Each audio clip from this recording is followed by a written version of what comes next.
Il y a quelque temps, j'ai fait une vidéo où je vous disais que j'allais me lancer dans la science-fiction en vous proposant une dystopie un peu particulière qui reposait sur la propagation d'un virus magique qui entraînait un lockdown généralisé de la population mondiale. Enfin, on y est quasiment à peu près, hein.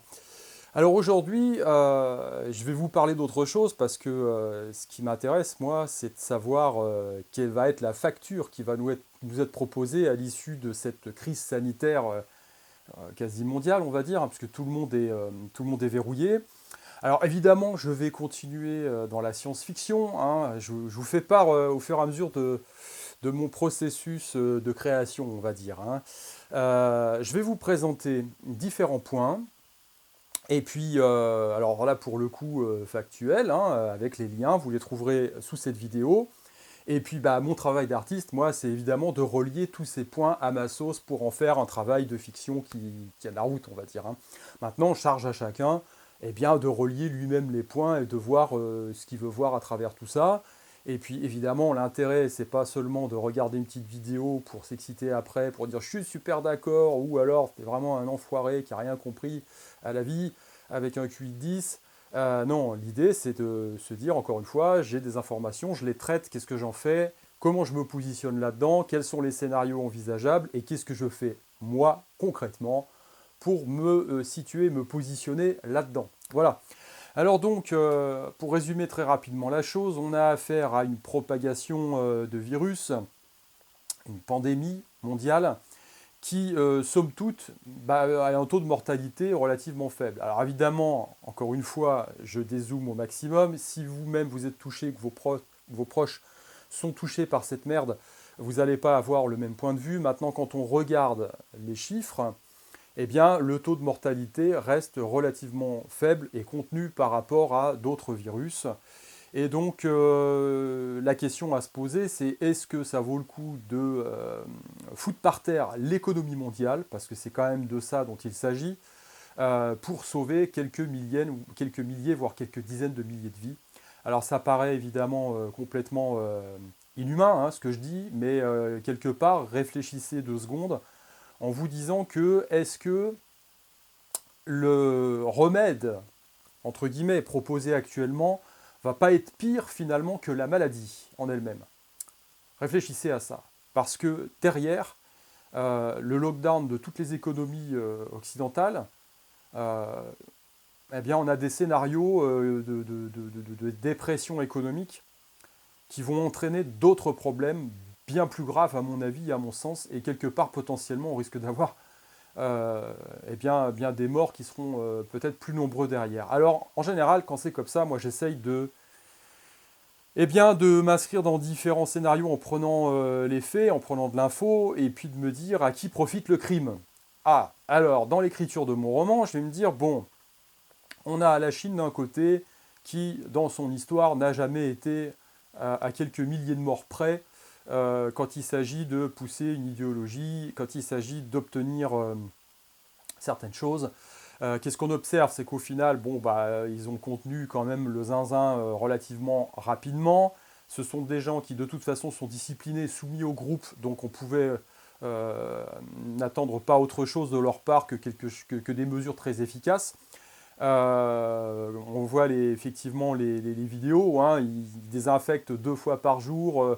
Les personnels soignants sont équipés avec des tenues et des masques qui ne feraient pas lire d'envie, je pense, aujourd'hui de nos propres personnels soignants, hein, puisque par rapport aux vidéos que je vois, bon, j'ai vu effectivement des infirmières, des médecins qui se protègent avec des lunettes de chantier ou des masques de ski et puis qui ont on va dire des masques de protection au niveau de l'appareil respiratoire qui sont loin d'être, on va dire, de la qualité des masques FFP2 et FFP3 que Emmanuel Macron exhibait dernièrement, hein. Donc je me dis, bon, comme toujours en France, on va au front avec pas beaucoup d'outils, hein.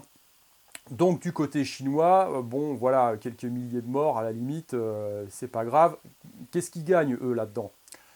Ah ben, ils n'ont plus de problème au niveau de Hong Kong. Il n'y a plus personne dans la rue, tout fonctionne bien. Voilà, super. Alors maintenant, ça arrive en France. ok, ça arrive dans les pays d'Europe, on va dire dans les pays d'Occident, l'Europe occidentale, l'Europe de l'Ouest. Alors là, on voit, c'est l'hécatombe, là, en ce moment, hein, c'est chaud, hein, c'est clair. Alors en même temps, vous avez des gens qui n'ont pas les moyens de travailler, à qui on coupe les budgets depuis des années. En face de ça, vous avez une population complètement égoïste qui n'en a rien à carrer de ce qu'on lui dit. Alors encore une fois, hein, moi je pense qu'il y a une grosse manipulation derrière ça. Maintenant, au niveau individuel, quand il y a un risque, eh ben, je prends les mesures qui s'imposent, je protège les autres. Là, manifestement, on a affaire à des gens qui n'en avaient rien à foutre ou qui n'avaient pas pris la mesure du problème potentiel. Donc bah voilà, quelque part, c'est un retour de bâton, hein, c'est évident. Maintenant, les mesures politiques qui sont prises en place, qui sont prises, ne correspondent pas forcément à comment dire, aux besoins de la réalité. On le voit bien en termes, avec toute cette polémique liée aux médicaments. Donc forcément, c'est forcément l'hécatombe, hein, ça peut se comprendre. Mais résultat des courses, derrière ça, bon, on voit que quel peut être le bénéfice pour ces gouvernements en place. On a effectivement le 49.3, les retraites passent crème, il n'y a plus personne dans la rue pour manifester, et puis quelque part, eh bien, on résout aussi le problème des retraites dans les EHPAD, hein, parce que ça part, là c'est des fourgons entiers, hein, voilà. Alors, de l'autre côté, quand on regarde aux États-Unis, qu'est-ce qui se passe aussi? Vous avez l'État profond, les démocrates, enfin bon, tous ces gens qui se battent pour avoir le pouvoir tout le temps, qui, depuis l'élection de Trump, font tout ce qu'ils peuvent à travers médias interposés et au niveau des instruments juridiques dont ils disposent pour virer ce type du bureau ovale. Alors évidemment, il y a eu différentes choses de mise en place, notamment ces impeachments qui n'ont pas donné un grand succès. Et là, effectivement, une grosse récession dans la tronche des Américains, eh bien, ça serait la garantie de ne pas voir Donald Trump réélu. Bah oui, parce qu'un président américain qui fait face à une récession, en général, il n'est pas réélu. Ça passe pas. Donc, ça serait quand même bien utile. Voilà. Donc, effectivement, hein, le crime profite à certains. Hein. Alors maintenant, qu'est-ce qu'il pourrait y avoir d'autre derrière? Alors, il faut quand même regarder une chose, hein, c'est que les cartes qui nous sont présentées et proposées à chaque fois, hein, je vous en mets une là par exemple, hein, eh bien, elles montrent un peu l'étendue de la contamination. Alors, on voit la Chine, évidemment, on a l'impression que toute la Chine est contaminée, ne serait-ce que par rapport à la taille du point rouge hein, qui saute, qui pète à la tête, là, contamination globale du pays. Alors, un pays qui compte je ne sais pas combien d'habitants, hein, vous ferez le compte, vous regarderez, eh bien, au final, oui, on a un taux de mortalité de 0,01 ou 3%. Hein. Alors, bon, j'ai pas fait le calcul, ne me tombez pas dessus là, par rapport aux chiffres avancés, mais on doit être dans ces ordres de grandeur, vous irez vérifier vous-même. En tout cas, ce taux de mortalité en comparaison de la projection faite visuellement, et c'est ça qui vous impacte quand vous regardez une carte comme celle-là, vous êtes impacté par l'aspect visuel du truc. Non. Voilà, je pense qu'il y a plus de morts par d'autres maladies ou par accident dans une année que effectivement de morts liées par l'intermédiaire de ce virus. Alors, le virus c'est un peu particulier parce qu'on peut avoir vite une croissance exponentielle du nombre de morts. Hein. Donc, ce qui peut être le cas de la grippe, mais bon, comparer la grippe avec le coronavirus, ça peut être un truc à faire. En tout cas, il y a une disproportion flagrante entre ce qui est proposé visuellement par rapport à la taille représentée de cette contamination du virus et la population et la taille du pays. Donc ça, c'est déjà une première manipulation visuelle. Ensuite, je vais attirer votre attention sur certaines choses.